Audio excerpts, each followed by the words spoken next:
Hi everyone!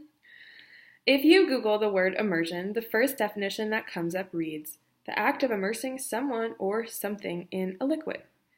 Beyond the fact that Google violated the most basic rule of providing definitions, don't use the word you're trying to define in the actual definition, the sense of immersion actually rings pretty true to my own experience with the Alternative Breaks program.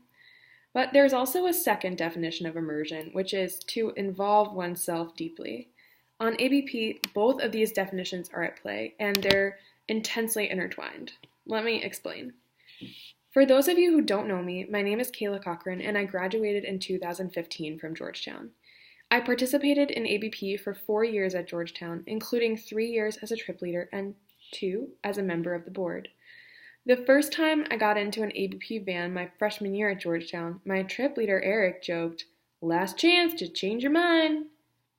We were already driving down N Street, and it was clear that Eric wasn't going to stop the van. If we had wanted out, we would have had to jump out of a moving car.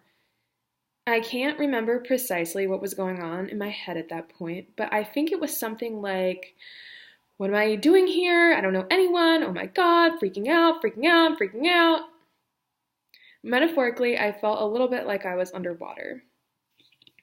In his memoir, Paris to the Moon, Adam Gopnik writes, "We breathe in our first language and swim in our second."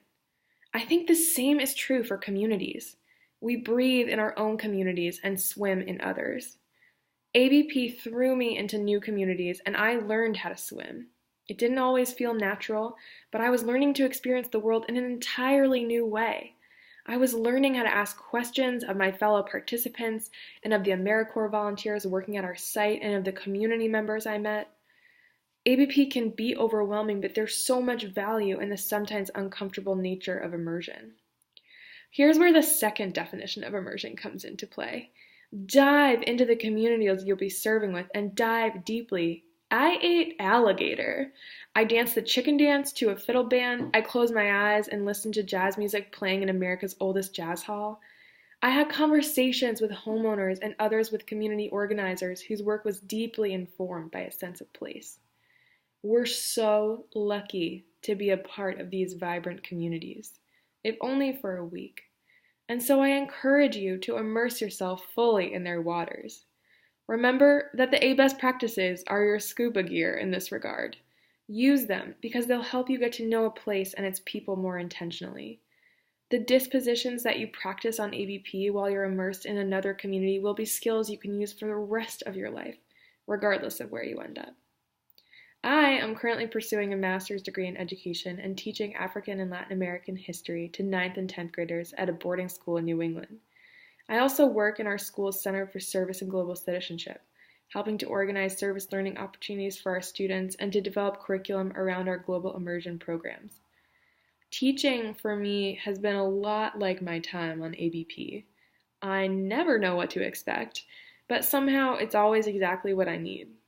On a daily basis, I encourage my students to ask why, and I do the same.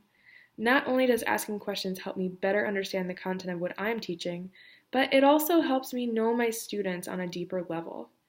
And when it seems like there's a million things to get done by the end of the day, I remind myself that being present, in my experience, is valuable. I'm continually using the best practices to immerse myself in the community of my classroom, of our school, and of the surrounding region, which is rich in history, culture, and natural beauty. I'm so excited for the meaningful experiences that lie ahead for each of you as you encounter your new communities. And if it ever feels overwhelming, I leave you only with the words of a wiser fish than me.